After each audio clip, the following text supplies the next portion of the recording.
Ladies and gentlemen, we look into the mirror, not to admire ourselves, but to question what we see. We begin to ask, am I enough? And the silence that answers us begins to shape our worth. But let me tell you something, that the world doesn't say enough. When you begin to value yourself, the world starts seeing your worth differently. Not because you have changed the world, but because you have changed the way you show up in it. Your glow comes not from perfection, but from acceptance. Your strength comes not from applause, but from belief. And your transformation begins not when others believe in you, but when you believe in yourself. So today, we are not just going to talk about self-worth, we are going to rediscover it. We are going to unlearn the lies we've believed and learn to stand tall, not because the world told us to, but because we finally chose to value who we are. And once you do that, trust me, everything changes. Your value is not determined by others' opinions. There is a deep, invisible thread that ties our sense of self to the words and expressions of others. It starts so early that we don't even notice it. A raised eyebrow when we speak, a silence that follows our idea, a comparison made in passing, and suddenly we begin to adjust. We lower our voice, we question our dreams, we hesitate before we act. All because we begin to see ourselves through borrowed eyes. But here's a silent truth that the world rarely whispers to us. Those borrowed eyes were never meant to be our mirrors. We were never created to be evaluated like a scorecard or ranked like a competition. Our value isn't something that should rise or fall based on someone else's understanding of us. It's something we carry, even when no one sees it, even when no one says it out loud. Imagine how heavy life becomes when we keep seeking validation for every step we take. It's like walking through a storm while waiting for someone to say, "You are allowed to be here." But what if we stopped? What if we simply stood in that storm and whispered to ourselves, "I don't need permission to exist. I am already worthy." When you detach your identity from other people's opinions, something magical happens. You start breathing differently. You walk into rooms and no longer scan faces to see if you belong.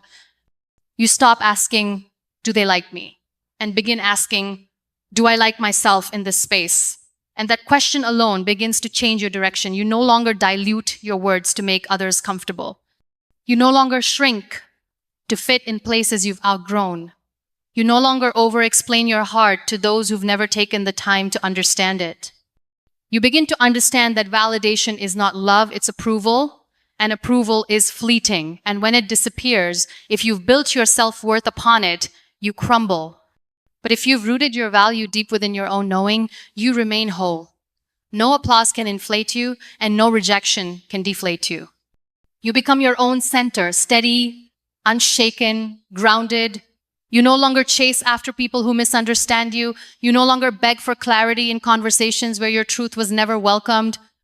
You walk away not because you are angry, but because you finally see your value, and it no longer fits inside the container they created for you. And in that quiet separation, something grows, a strength you didn't know existed, a peace you never thought you deserved, and a version of yourself that no longer asks to be seen. Because she has already seen herself clearly, self-respect is the foundation of every relationship. There comes a time in life when the way you treat yourself becomes louder than the way others treat you. You begin to recognize that how you allow people to speak to you, how you let them handle your time, your energy, your emotions, all of it is a reflection of your own inner dialogue.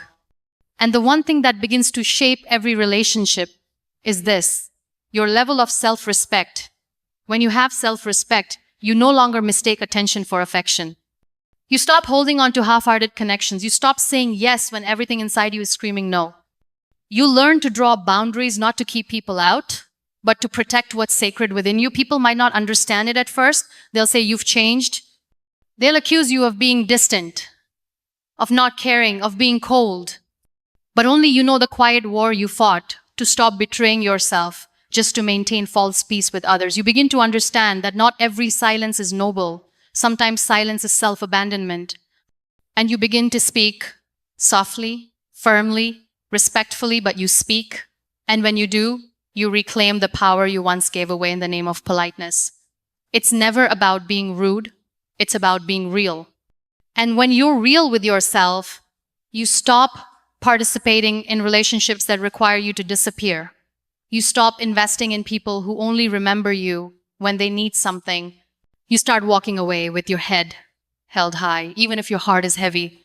Because now you understand that self-respect is not ego, it's self-preservation. It's choosing your mental peace over pleasing others. It's showing up for yourself in the same way you've always shown up for everyone else. You begin to see love differently. You stop romanticizing struggle. You stop glamorizing sacrifice. And you realize that the deepest form of love is the one that begins within. When you treat yourself with respect, you set the tone for how the world treats you.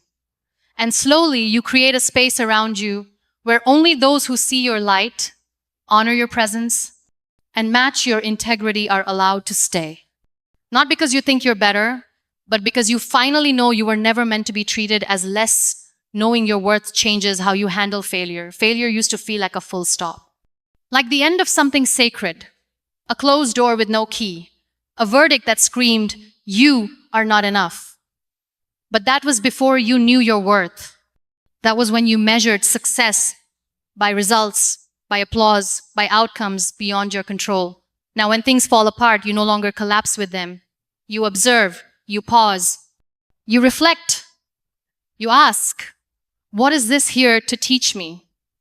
Because you've learned that failure is not the enemy, it's the sculptor, the fire, the teacher. It is the one that shows you what needs to evolve within you. When you value yourself, you stop tying your identity to wins and losses. You stop defining yourself by titles, by positions, by metrics. You realize you are not your resume, not your achievements, not your accolades. You are the one who kept going when none of those things showed up. And that is a different kind of success, a deeper, quieter, more powerful kind. The kind that isn't celebrated on stages, but is earned in silence. In those nights when everything feels like it's crumbling and you still choose to rise anyway, you begin to make peace with imperfection. You no longer fear falling because you trust your ability to rise. You stop waiting for a perfect moment to start and instead you begin. Messy, uncertain, raw, but you begin. Because now you understand that progress matters more than perfection. Every setback becomes a seed. Every mistake becomes a map. And instead of punishing yourself for what didn't go right, you start honoring yourself for having the courage to try in the first place. You no longer see failure as rejection, but as redirection. You no longer let a no from the world silence the yes in your soul. And even when things don't work out the way you hoped, you still show up with open hands and an open heart. Because you finally realized that your value is not conditional. It is not fragile. It does not disappear when plans fail. It stays, it breathes, it believes. And with that knowing, you begin again, stronger than before. When you value yourself, you stop competing and start creating. There is a silent exhaustion that comes from constantly comparing your journey to someone else's. It's the tiredness of trying to keep up, of measuring your worth against timelines you never chose, of chasing standards that were never yours to begin with. But when you value yourself, something within you breaks free from that cycle. You begin to understand that there is no race, there is no finish line, there is only the unfolding of your own unique path. And when you truly believe in that, you stop competing with the world and start collaborating with your own soul.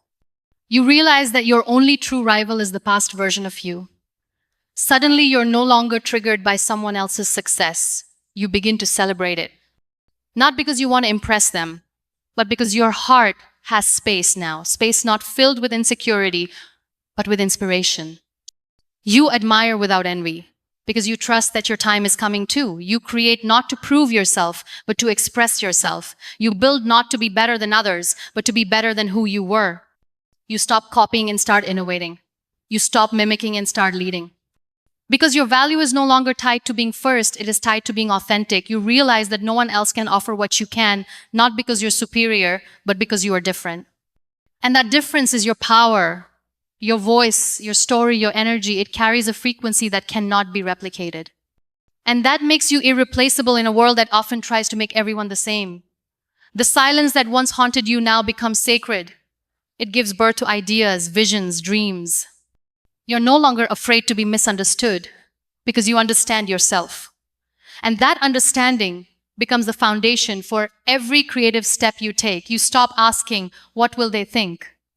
And begin asking, What do I feel called to bring into the world? And that question alone shifts your focus from pleasing to creating, from fear to freedom, from comparison to contribution. Because when you value yourself, you realize that your existence itself is a creation not meant to fit in, but to stand out, to light the way for others, not by competing for their attention, but by shining your own light unapologetically. Valuing yourself transforms your entire life. There is a quiet revolution that begins the moment you start seeing yourself through eyes of compassion instead of criticism. It doesn't happen overnight, and it doesn't come with a grand announcement. It begins in the smallest of moments, when you choose rest over burnout, when you choose honesty over pretending, when you choose yourself without guilt, when you value yourself. You begin to make decisions that honor your inner peace. You stop saying yes to chaos and start saying yes to clarity. You stop running after what drains you and start walking toward what nourishes you. And that one choice to value your being becomes the seed for an entirely new way of living. You start treating your time like a treasure. You begin to guard your energy like a sacred flame. You no longer let every voice enter your space, every hand pull at your heart, every request demand your presence. You learn the power of selective presence. And in that selectiveness, you find freedom. Your boundaries are no longer built from bitterness, but from self-worth. You don't push people away, you simply stop begging them to stay. You don't explain your limits, you embody them. And the ones who truly see you respect you without needing a manual. You no longer chase things, love, success, recognition, because you realize that what is meant for you will come with peace, not pressure. You move with grace, not urgency. You trust the unfolding even when you cannot yet see the full picture. Because valuing yourself has taught you the art of patience. And slowly, the people around you begin to change. Not because you ask them to, but because your energy no longer entertains what you once tolerated. Your environment shifts, your opportunities align, your life begins to reflect the love you've finally given yourself, the conversations you have become deeper, the choices you make become wiser, the path you walk becomes brighter. Because when you value yourself, you stop walking in circles of survival and begin stepping into cycles of growth, healing, and purpose. And everything, your mindset, your emotions, your direction, your relationships transforms. Not because the world changed, but because you did. You finally came home to yourself. And in doing so, you discovered that you were always enough, even before the world noticed. At the end of the day, when you begin to value yourself, life no longer feels like a battlefield where you constantly fight to be seen, heard, or accepted. Instead, it becomes a sacred space where you walk with quiet confidence, rooted in the truth of who you are. You stop chasing love that wounds, attention that fades, and success that comes at the cost of your peace. Because now, your worth is not something to be earned. It's something to be remembered. This self-value becomes the lens through which everything shifts. You begin to attract what aligns with your peace, your truth, your growth. Your relationships become reflections of the respect you've cultivated within. Your setbacks no longer shatter you, they strengthen you. You speak with purpose, act with clarity, and live with grace. Not because life became easier, but because you stopped betraying yourself. And in this new way of being, everything changes, not from the outside in, but from the inside out. Because the most powerful transformation happens the day you stop waiting to be enough and start living like you already are. And from that moment forward, nothing and no one can take that away from you.